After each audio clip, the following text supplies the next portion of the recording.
you. No need to run away, you little runaway, 'cause the nightmare will get you soon. No need to contemplate how deeply that you're afraid, 'cause your life is a waning moon. It's a matter of time, a matter of time. Every story you tell, we're in pursuit. It's all in your mind, it's all in your mind. Look behind you. Hey, what was that? Boo. You can run, but are you fast enough? You can hide, but I will find you. Close your eyes if you don't doze off. Hold your breath so I don't hear you. The trail of tears that you will leave me straight to those that fear me. You can run if I don't catch you, but the nightmare time is gonna get you.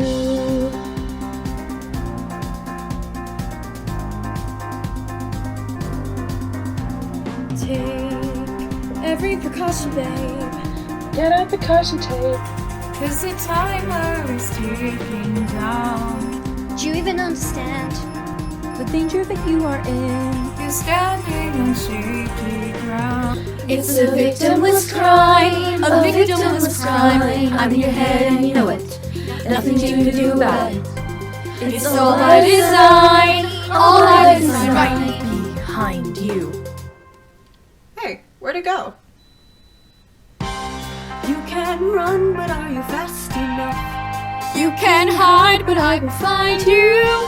Close your eyes if you don't doze off.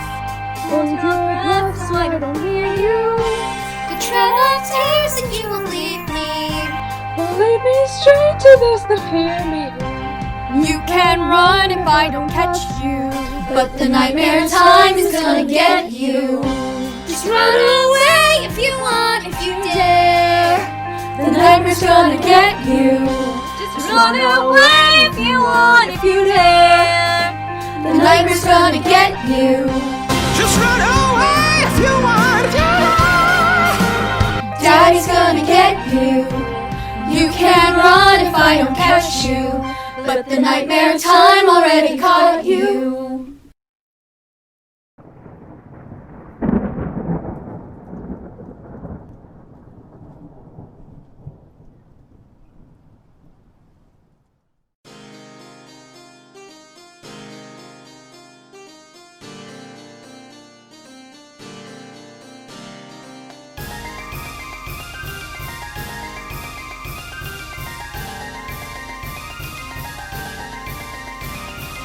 When you want a company that cares, or helps you with your problems without hassle or daring, To question your intentions or your wealth, we'll fix all of your problems, and that is our guarantee.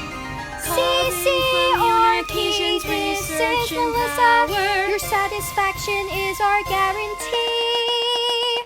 CCRP Research and Power. I cannot help you with that, sir. Please call our regional office. Thank you.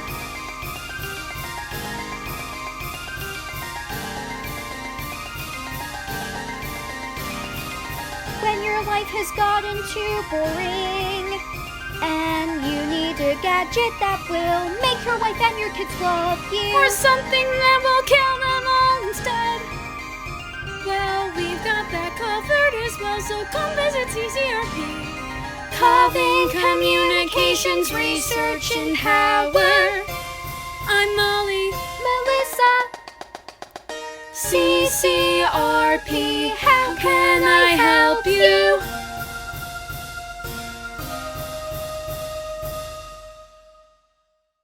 Episode 1, Part 1, CCRP Technical, this is Charlotte.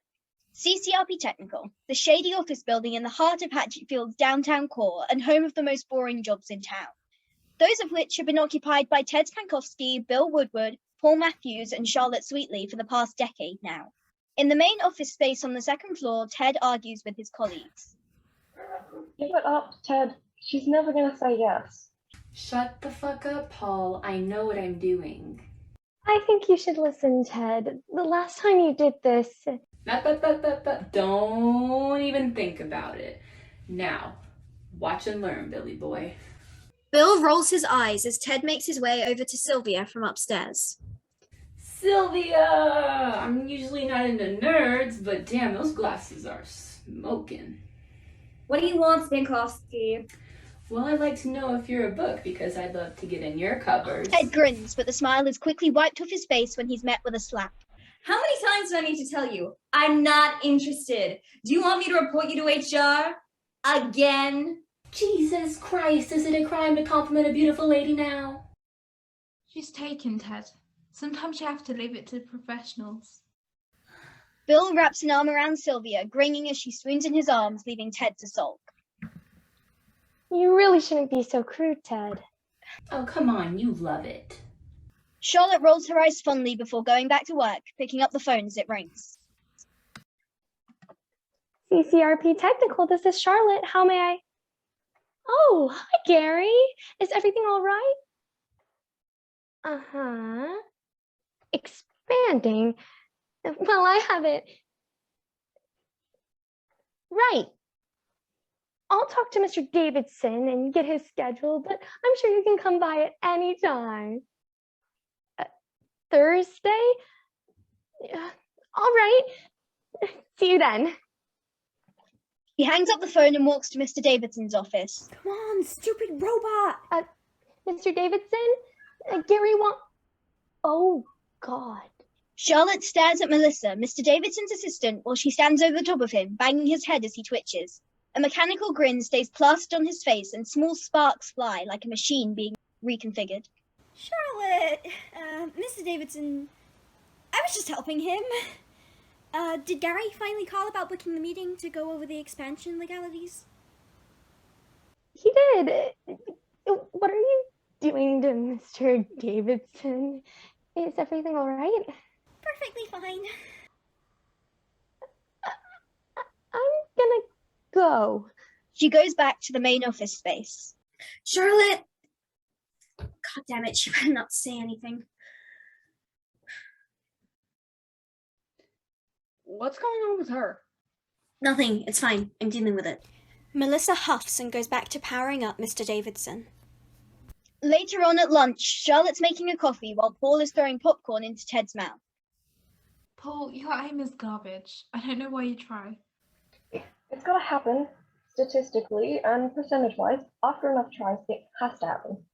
Yeah, your statistics don't apply to people who can't throw. Paul, shut the fuck up and throw the damn popcorn. Paul concentrates and aims for Ted's mouth, but naturally misses, making Bill laugh. You're fucking useless, Paul. I was so close. No, you weren't. That's like the 100th time you've said that. Charlotte, back me up here. Bill looks over to see Charlotte staring blankly at the wall, pouring coffee into her cup, most of it ending up on the floor. Charlotte, you good there? Huh?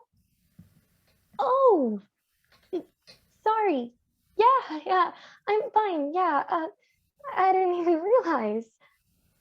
You sure about that? What's up?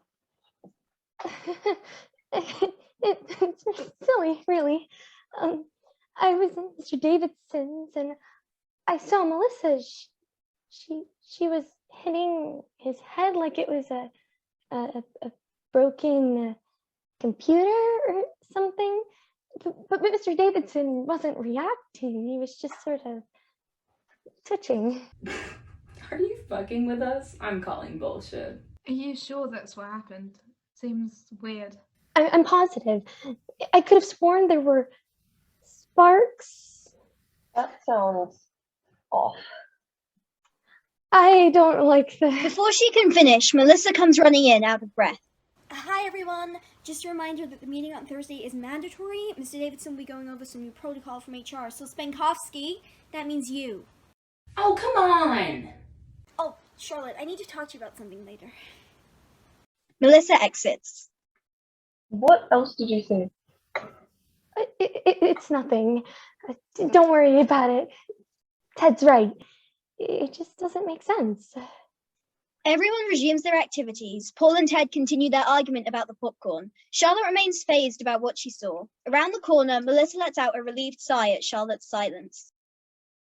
Later that night, Charlotte and her husband, Sam, the skeezy sheriff of the Hatchetfield Police Department, are eating takeout at the dining room table in almost complete silence until Charlotte tries to break the tension. Did you have a nice day, Sam? Uh-huh. I'm glad. Busy? Yep. That's good. Yep. Charlotte looks at him, a bit defeated, before taking in their plates to wash. Sam moves to the couch, smirking at a photo his girlfriend on the side, Zoe Chambers, sent him. Something funny? None of your business. She sighs and follows him over to the couch. Sorry. You know, it's been a while since we've had a quiet night together. Just us. So, what do you want to do? I don't know, Sam. The counselor said we should try and spend more time together. Doing what? I don't know. Maybe we could go upstairs, cuddle for a bit. Yeah, sure. Gotta go. Case things. Sam, please. Sam exits. It's obviously not a case, but still, Charlotte is left alone on the couch. She heads up to bed with a bottle of wine and turns on a shitty Christmas movie playing on television to drown her sorrows.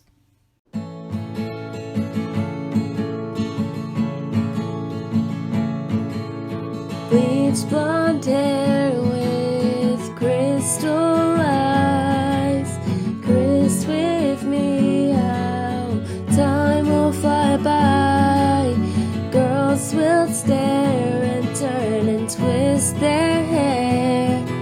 Together, folks, better beware. All the girls just wanna be me. I love you, and well, don't you agree? Together we are happy as can be. Please, Chris, will you listen to my plea?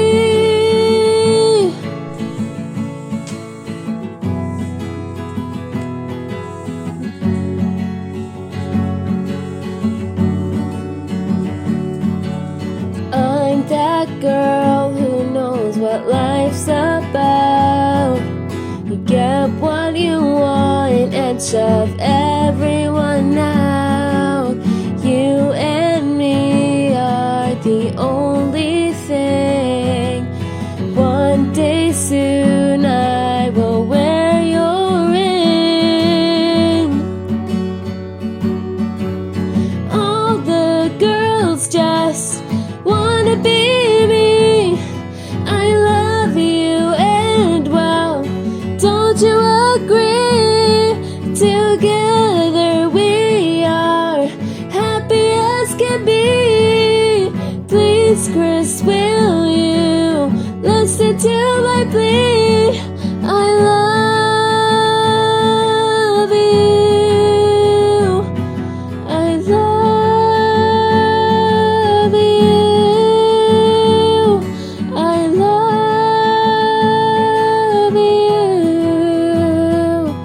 I love you.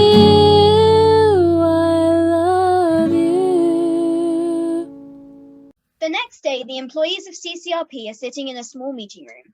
Ted is manspreading on his chair, much to the dismay of Sylvia, who's next to Bill.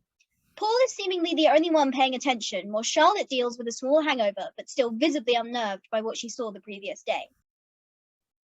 Morning, everybody! As I always say, CCRP is a family. For a family to work, everyone needs to do their jobs and pull the weight. It also means that we have to respect the boundaries of those around us. You know that no means no. Sylvia gives a pointed look at Ted, who gives a shocked expression back.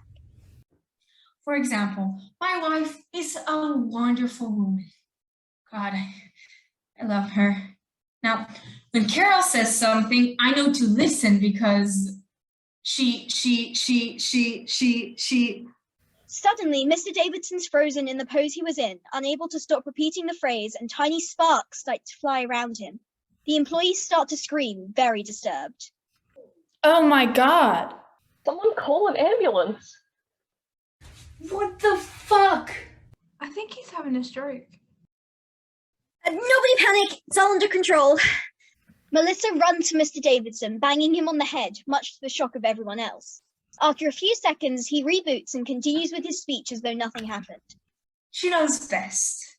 In my view, everyone should be like my wife and leave inappropriate comments for after hours. Now, have a good day, everyone. Mr. Davidson goes back to his seat and everyone stares, confused and concerned for the welfare of their boss. I hate it when he does that. I know, so inconvenient. The employees exit. What the fuck was that? I saw that happen before. Melissa, she was banging his head just like that. We have to say something. Charlotte, there you are. Mr. Davidson needs you to let him know when Gary arrives. He should be here soon, but you should know to look out for him. Paul, could you help me with something? Yeah, sure, I'll be right there. He gives Charlotte a sympathetic look and exits, following Melissa. Charlotte glances at the place where Mr. Davidson was standing before heading back to her desk, more uneasy than ever. Her nerves remain unsettled when Paul comes back in from assisting Melissa. He looks the same, but there's something very off.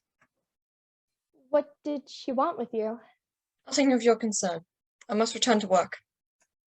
Paul?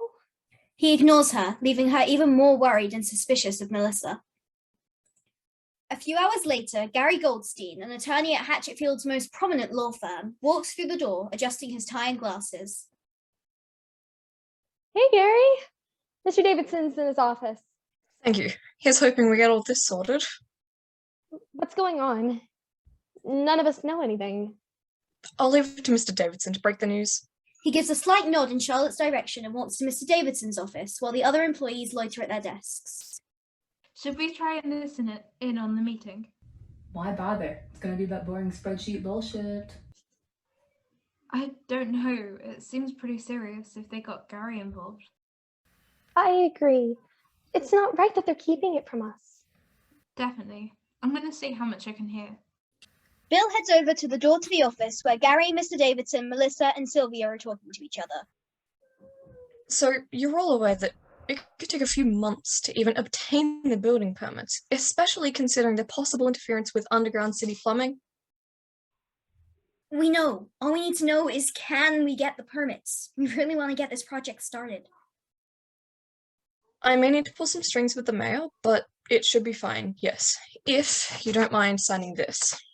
Gary pulls a lengthy document from his briefcase and places it in front of Mr. Davidson, who signs it after Melissa's acknowledgement. Thanks so much for your time, Gary. Love the glasses. Feelings mutual. He smiles at them all and heads out of the office. Bill manages to run back to his desk without anyone else noticing. The other employees wave to Gary and he exits. What did you hear? Something about building permits? I think they're doing a basement dig out. They said something about it messing with city plumbing, but Gary's going to talk to the mayor. Like I said, boring spreadsheet bullshit. You look like an idiot, you know? Shut up, Ted. Do you think we all have to move buildings? Probably. I mean, when Emma and I renovated our house, we had to. We had to move out for almost 3 months because of all the noise and mess. I remember that. Staying with me wasn't that bad, though. Paul gives Bill a look, memories of the constant loop of Mamma Mia songs that played at his house flashing through his mind, and he forces a small, very pained smile and nod. Sam and I never renovated anything. He said it was just too expensive. He's got a point. Heather wanted to do that, and then 2 months into it, she cheated on me. Said the stress got to her. Moments later, Sylvia and Melissa exit Mr. Davidson's office. Sylvia goes back upstairs to her desk, stealing a glance at Bill, but Melissa walks to Charlotte's desk, smiling widely at her. Hi, Charlotte. I was wondering if you wanted to go out for coffee with me later? Oh, why not? She nods, worried that whatever happened to Paul happened to Melissa too, eager to find out the truth. Perfect. Beanies sound good? It's on me. All right then. Melissa smiles and walks away. Charlotte glances back at Paul, who's still working robotically and harder than he ever has, scaring her a little. Later on at Beanie's, Melissa sits across from Charlotte in a small booth, sipping a non-fat caramel latte, Taylor's version, while Charlotte has a green tea. I've always looked up to you. Seeing another woman in business who has such an important job as you, so inspiring. And you've always been a bit of a mother figure to me.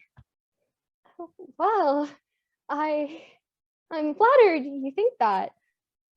No one's ever said anything like that to me. I don't know if I'm much of an inspiration, if I'm being honest. Don't be silly. You're beyond inspiring. You're the heart and soul of CCRP. Is that why you wanted to get a coffee with me? To tell me that? No. I wanted to make sure that you were feeling okay after the meeting today. You seemed really upset hearing Mr. Davidson's speech, and I saw you looking at Paul weirdly, like something was wrong with him. Both of them, actually. Charlotte looks around and speaks quietly to avoid arousing any suspicion. I could have sworn I saw sparks flying off Mr. Davidson in his office. And I saw what you were doing to his head. And now Paul is acting strange. Something is wrong here. Did something happen to you too? I don't know what you're talking about. Everyone's fine, I promise. That's not true. Charlotte's eyes widen. She's far from used to standing up for herself, but she's committed to finding out what's going on. You really want to know? Yes, I do. All of it. Okay, but you have to promise not to be mad and to keep it a secret. I promise. Just as long as everyone's all right. Without another word, Melissa stands up and starts walking back to CCRP with Charlotte.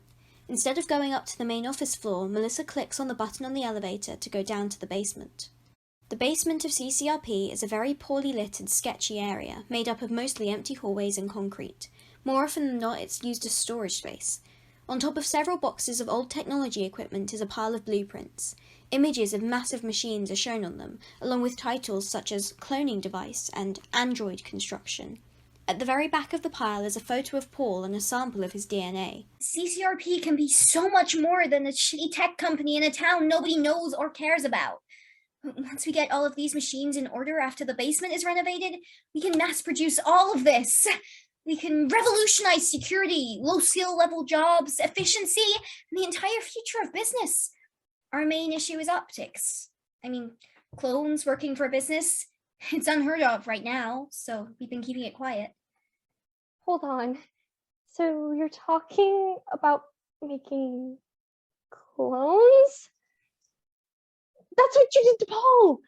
You changed him! He had a coffee cup. That was an easy DNA from the rest of his spit to copy. And he was getting too nosy with us. Just like you. Can't you see the good we could do? Bring about a new age of economics. Really give Hatchetfield a place on the map. No.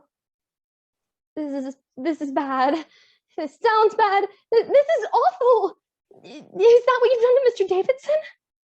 Not exactly. He's a cyborg prototype, but they're the least reliable type of artificial worker in my opinion. He still has his consciousness sometimes and he malfunctions more, like he did in the meeting, with still working out kinks in the code. Not that anyone important noticed.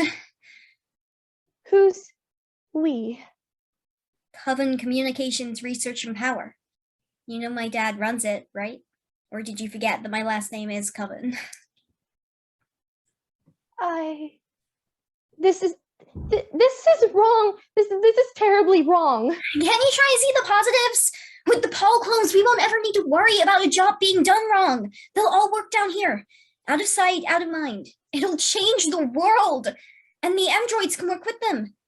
We need more time to experiment with the more robotic side of things, but this is the future. We have the patents, the materials. We're weeks away from production at most. I won't do it.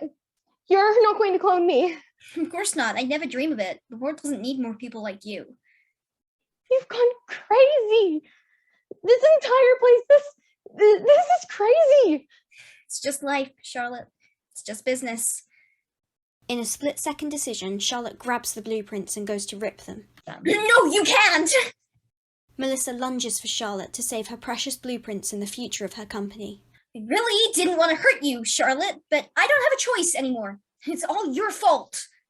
Charlotte attempts to dodge her and bolts from the elevator, planning to tell everyone about what she saw. You could have made things so easy, Charlotte! But now I have to do something that you're gonna hate. No. Melissa grabs a small taser-looking item from a crate and shoots it at Charlotte. Within seconds, she's on the ground, completely unconscious. Melissa calls down the CCRP employees and they help her pull Charlotte onto a large metal table. Syringes, wires, tubes and cables are injected and attached to Charlotte as sparks begin to fly and parts of her body are genetically reconstructed from the inside out. She turns from flesh to chrome. Her once bright, soft blue eyes now glow a neon electrical blue. Thank God we managed to get the rights to use this blue goo in tech development. It's brilliant. What about the side effects? So she'll burst into song every now and again and we'll need to update the metal. It's not a problem. Her vitals are good and it's going to make her much more compliant with the needs of CCRP. More importantly, it means we're in the green to start our next phase of the project. Have we fixed the code in her social book better than Davidson? I can run a few more tests to make sure, but so far everything's looking good. Perfect. No one will ever know the difference. Not with Paul out of the picture. Tell me when she's ready to go back to work. With that, Melissa heads back upstairs where the oblivious employees continue their work. She and Sylvia share a knowing look as the day goes on like any other. Later on, Charlotte finally returns upstairs and Melissa decides to test the progress of her transformation and dials the CCRP business number. Robotically, Charlotte picks up the receiver and holds it to her ear. In a voice that is far from her own, electronic, lifeless, she answers the call. CCRP Technical. This is Charlotte.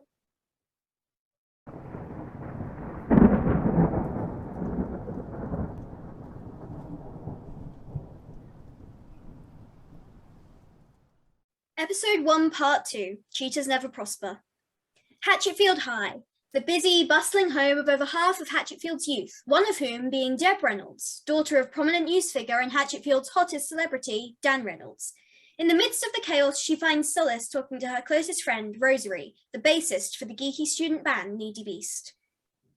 I swear to God, I'm gonna strangle Mr. Houston if he grills me about my shop project again. Well, if you just pretend to care, I'll give you an A. I'm not gonna waste my time with that. Plus, I've still got my band assignment I've got to do. Ew. Well, you can bullshit that one, no problem. You're literally in a band. You've got a point. Oh, that reminds me, you're hosting that party this weekend, right? Yeah, I am. Why? I need to know so I can tell the others if I need to miss rehearsal. Knowing Thrash, he's gonna go batshit crazy and threaten to kick me out of the band. I swear to God, he's the one that makes us sound like shit, but he acts like it's all our fault. Well, he can be an ass. But yeah, it'll be at my parents' lake house. They've got some big news conference thing, and Alice is going to watch her world with her dad, so place is ours. She grins at Rose, who's clearly excited. Moments later, Ziggy, the cool, popular senior and chief assistant of Perky's Buds, heads over to the teams, wrapping their arms around Deb. Talking about the party this weekend? Obviously, dumbass. She laughs and turns to kiss them. I swear, you two are gonna make me jump off a bridge. Well, forgive me for being happy with my beautiful girlfriend. Sim? Fuck yeah, I am. Rose takes a photo of the two together and posts it to her private Snapchat story, captioning it, Simps. Rose, don't post that. What if someone sees? They won't give a fuck. No one here does. Besides, it's a cute pic. True. Just keep it private, okay? Rose rolls her eyes and nods, laughing as messages and compliments come flooding in about her post. Meanwhile, Alice Woodward, Deb's official girlfriend, is in the car with her father, Bill, on her way to Hatchetfield for the week. So I've booked tickets to go to Watch a World this weekend. Apparently there's this new ride, the Tearjerker. That seems fun. Better than Hamilton, am I right, Alice? He glances at her, but Alice is completely uninterested in what Bill is saying, glued to her phone. Moments later, she lets out a horrified gasp, tears welling up in her eyes. Alice, are you okay? Deb, I think she cheated on me. What? You mean it? Alice shows him the photo of Deb and Ziggy kissing on Rose's private story. I knew she was never good enough for you. You need to think of this as a win. Now you can break up with her and move on with your life. Meet someone actually worth dating. Someone like, I don't know, Grace Chastity. This is the worst day of my life, and you're just telling me to date Grace fucking Chastity? Hey, don't use that language with me. I'm trying to help you see the positives here. Deb doesn't care about you. She doesn't deserve you. You should move on and stick it to her. That's what I did to your mother, and now Sylvia and I are actually happy. Just stay out of my life, Dad. You don't understand anything about Deb and I. You'd be surprised. Bill pulls up to Hatchetfield High and Alice slams the car door on him before he gets a chance to say goodbye. In the distance, Alice sees Deb talking to Rose in the hallway, acting completely normal and not noticing Alice until she storms over. Babe, you're here. I thought you weren't coming for a few days. Deb goes to kiss her, but Alice pulls back, glaring furiously at her. What? Thought you were going to have some more time with Ziggy? What the hell are you talking about? We're just friends. I saw the photo, Deb. I know that you two kissed and that it's probably been going on for a while, according to Rose. You're cheating on me, aren't you? It's not what you think. It was a stupid dare Rose gave us. I mean, it meant nothing. I swear. Don't lie to me! I've seen how you two looked at each other and... You know, I've put up with your bullshit for so long and I've let you do literally anything you wanted. You get high instead of going on dates with me. You only want to hang out with your friends and not mine, and I let you! But I'm done. If you want to date them, go ahead. You just lost the one person who still believed in you. What? So you're dumping me over a dare? I'm dumping you because you cheated on me and you're lying about it to my face! You're gonna flunk out of school and die alone. At least now I can thank you at the Tonys for giving me one last excuse to leave this place. Deb stares at her for a moment. Deep down, she's heartbroken by Alice's words, but she refuses to let it show and retaliates instead. Really? You think your shitty lesbian Twilight ripoff is going to the Tonys? Grow up. Even if I flunk out, you're gonna be stuck working at a coffee shop shittier than beanies. Horrified by the insult, Alice runs away without another word and breaks down crying in the bathroom. In the next stall over, Grace Chastity, Hatchetfield's resident nerdy prude, looks over, concerned about the crying girl next to her. Hey, are you okay? Fuck off, Grace. Do I look like I'm okay? No. What happened? Deb was cheating on me. Rose posted a photo of them together on her story. Then she said that my play was a shitty version of Twilight. What? That's so mean of her. Now she's gonna go off and date Ziggy and be cool and popular while I'm stuck dying in Clivesdale. I hate Clivesdale. I fucking hate Deb. If she was cheating on you, she doesn't deserve you. Jesus commended adulterers, so everyone at school will be on your side. Yeah, well, Jesus doesn't seem to care much about my happiness. No one does. That's not true. I care about you. You barely know me, Grace. We sit next to each other in church. That's all. So, church is a really big thing. We can still be friends. Why do you want to? Grace blushes a little and shrugs her shoulders. You're nice, Alice. I like you. Alice looks at her for a moment before sighing, wiping her eyes. I'll see you around, Grace. Outside Hatchetfield High on the bleachers of the football field, Deb and Ziggy are sharing a blunt, and Zig tries to console their very distraught girlfriend. I don't even know how she found out. She was so upset, and the things she said to me. Hey, this isn't a bad thing. If she's gonna be a bitch, let her. We can be together without worrying about her, right? I loved her. I love you, but I really cared about her.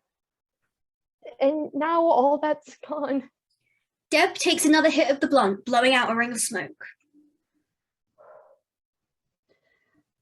Look, either you're still in love with her or you're in love with me. You and I, we can actually be happy. We actually have stuff in common, and you two were never going to work out. Think about all the times you guys fought over the most useless shit, right? You won't have to deal with that anymore. You've got me, and we've got a good thing going, don't we? Of course we do. You know that I want to be with you. Maybe you're right. She was really a bitch, you know. That's exactly what I'm saying. They take the blunt back from Deb and take one final drag before stomping it out. I'm headed to the art room later. Come with me and I'll make something to cheer you up. You're so perfect, you know. I'll make my specialty, something with big old titties. They grin widely as Deb laughs before they walk to class together.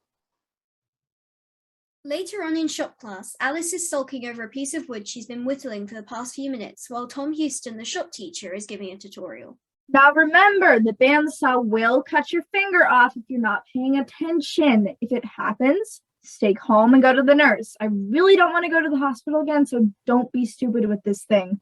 Don't you want to see your girlfriend there? Peter Spankoffski, another kid in the class, laughs at Stephanie Lauter's comment, but no one else seems to pay much attention. Mind your own business, Lauter. You're lucky you're getting some, Mr. Houston. Unlike some people. Tom glares at Peter and goes to say something, but gets distracted by a yell in the other direction. Hannah! Tom bolts over to the bandsaw where Hannah Foster was working on her now bloody project. A large portion of her finger is severed from getting stuck in the bandsaw. Or everyone stay calm. I'm taking Hannah to the hospital. All of you keep working on your projects. He ushers Hannah out of the class and into the hallway, wrapping her finger in a towel, reality hitting the kids like a brick. I tried to stop her. She was just so down. She didn't even hear me. Hey, it wasn't your fault, I promise. He holds a hand out to her comfortingly. Meanwhile, Alice stays off to the side, abandoning her woodworking and replacing the knife with a pen and her notebook. What's that? A journal for a play I'm writing. Helps me come up with ideas. Whoa. You know how to write those things? Yeah, it's not that hard once you get the hang of it. I'm sending it to an actual arts college as part of an audition. I got a partial scholarship for it, but I don't think they'll read it. Don't say that. They might. I bet you're a great writer. You think so? Yeah. Maybe you could show it to me sometime. Alice smiles a little at Grace and nods. Yeah, maybe I will. I'm gonna go to lunch. No one's gonna stick around now that Mr. Houston's gone. Oh, but he told us to stay here. And I'm not going against what a teacher said. I guess. Anyways, I'll see you later, Grace. Bye. She sighs and Alice exits, walking into the hallway where she bumps into Ziggy. Watch it, Woodward. You're the one who walked into me. Don't be a dick. If anyone's being a dick, it's you. You almost made Deb cry earlier. Because she cheated on me with you, so get out of my face. You had it coming. You never supported Deb once, and yet you expected her to follow you to New York for your shitty play? She told you that, huh? Well, did she also mention how she blew me off like 1,000,000 times to smoke with you or the other potheads? Perky's Bloods is a growing and highly profitable business. You're just a nothing wannabe playwright from Clivesdale. Don't you dare. Or what? You'll go crying to your mommy? No, I'm not a kid. Sure. Why don't you date someone more on your level? Grace Chastity, maybe? They laugh and exit, leaving Alice alone in the hallway. Maybe I will. The next day, Ziggy and Deb walk through the hall, hand in hand, smiling and unbothered by the rest of the world. Hey, lovebirds. Shut up, Rose. Oh, come on. It's not the worst thing she said about us. Exactly. Be grateful, Deb. They all laugh as Stephanie comes over to see them. Congratulations, I guess. You look happy. We are. Deb smiles at Ziggy. Stephanie goes to comment but changes her mind. I'll see you around. She exits. I still can't believe she's dating that Spankoffski kid. Honestly, I don't care who anyone's dating anymore. I'm just glad I've got you. She squeezes Ziggy's hand, her happy demeanor unaffected until she turns to see Alice walking down the hall holding Grace Chastity's hand. Oh my god. Snap. Remember, act cool. We're trying to make him jealous. Right. Got it. Wow. Never thought I'd see Nerdy Brood squared. Hi, Ziggy. Deb. I'd like to formally introduce everyone to my new girlfriend, Grace. Grace waves nervously at the others, earning a scoff from Ziggy and a jealous glare from Deb. You two are actually dating? Alice smirks at her and squeezes Grace's hand. What does it look like? You don't think I'd find someone? Not so soon. God, when did you start liking her? Not long, but we just clicked. See, I'm not a cheater like you, so I didn't start liking anyone until I was single. Unlike you. Oh, for fuck's sake, Alice. I tried to tell you I was sorry. You're the one who dumped me. Because you cheated. Okay, leave her alone. I agree. Violence is never the answer. The Bible said to do no harm. Yeah, let's not talk about that, Grace. Why don't you two leave my girlfriend alone? You're being a bitch to her. Gladly. Oh, a little tip, Ziggs, try not to fall too hard. She'll let you down. Just like everyone. Just ask her parents. Alice exits, Grace following close behind, while Deb and Ziggy are left in the hallway. Why the hell would she say that? Deb's voice breaks and Ziggy wraps her in a hug. I don't know. She's just a stuck-up bitch. Maybe she's jealous of us? But she's never been like that before. Not even when we were fighting. Besides, she is Grace. How could she be jealous? Because you are so much better than Grace Chastity. And I am so much better than Alice Woodward. I guess. Look, either you're still in love with her or you love me, right? So just stop focusing on Alice and let's focus on us. I'm trying.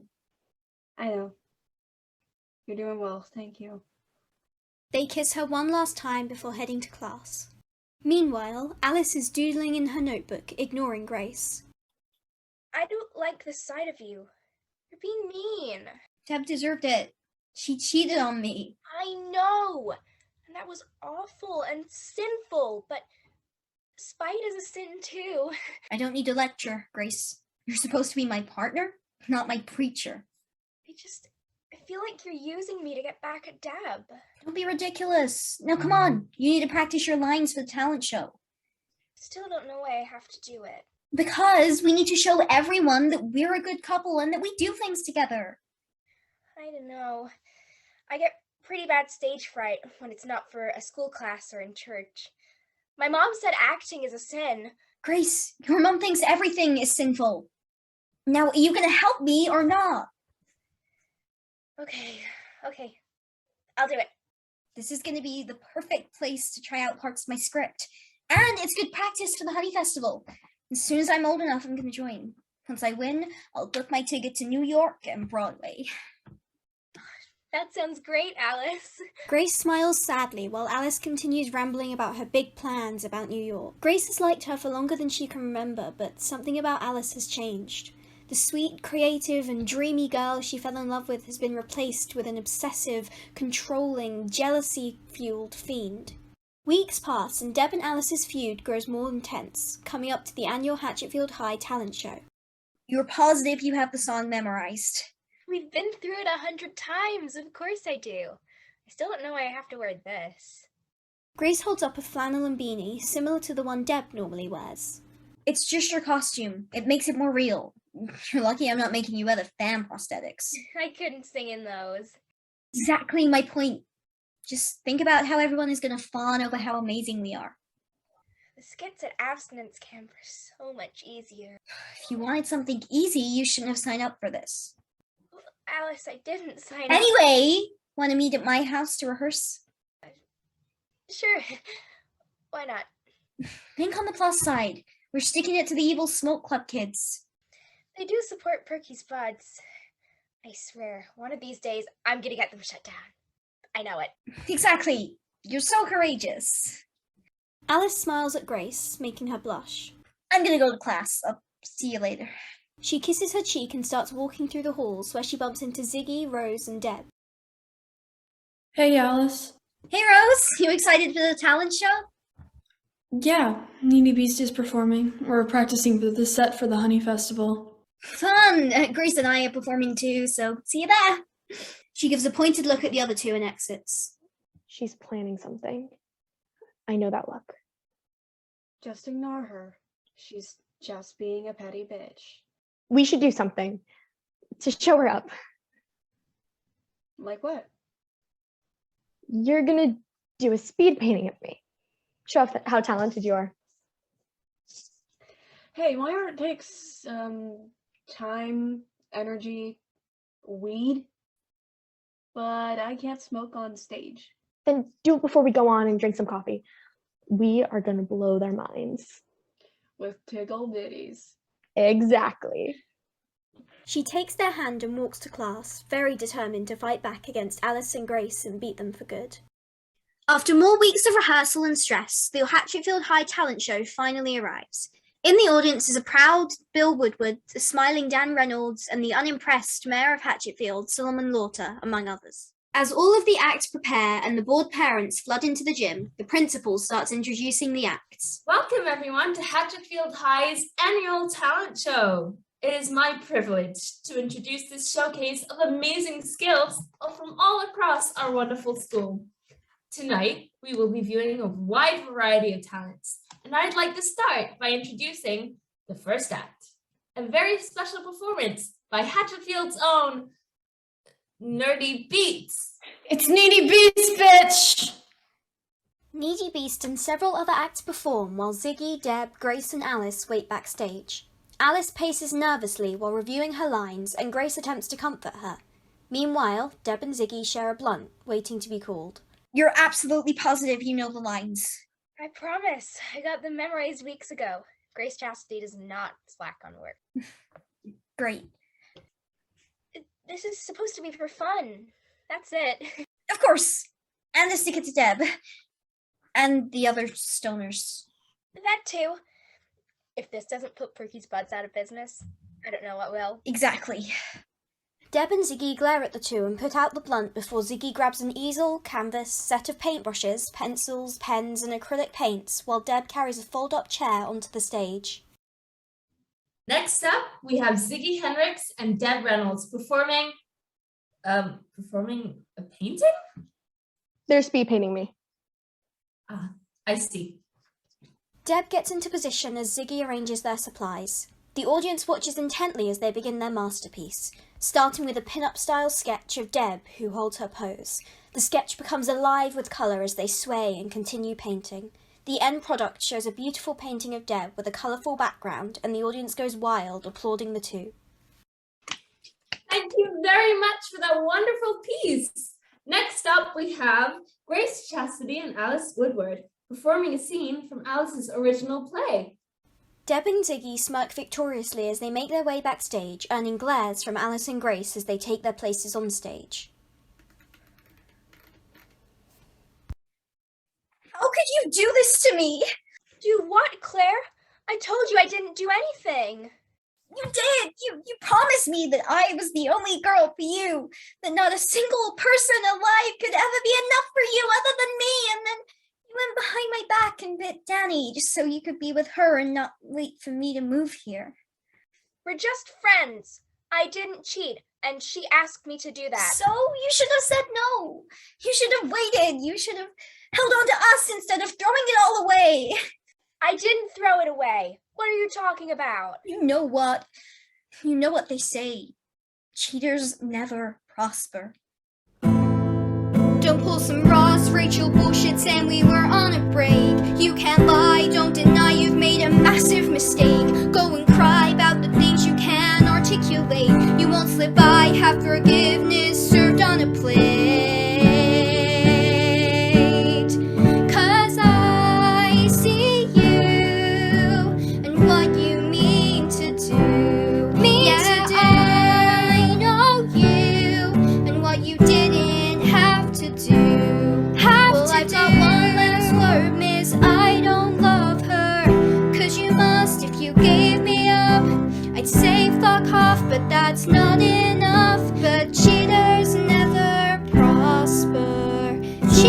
does never prosper. You've run out of time, there's nothing left to say. I'm done, I'm out, I'm over, just get out of my way.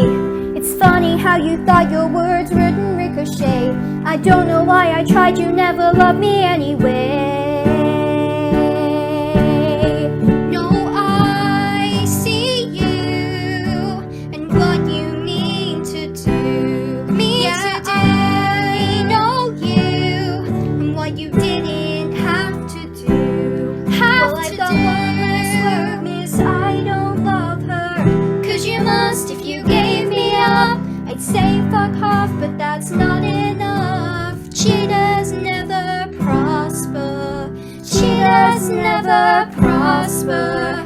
Cheaters never prosper.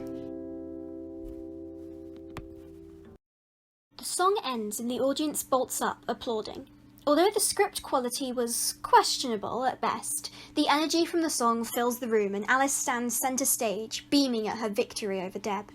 Grace glances at Alice, looking for any sign of affection or approval for her role, but it's radio silence, so she stands slightly behind, sighing sadly as she watches Alice revel in the praise of the audience. Backstage, Deb was watching everything, and she held eye contact with Alice for long enough to see the smirk etched on her face, and that breaks her.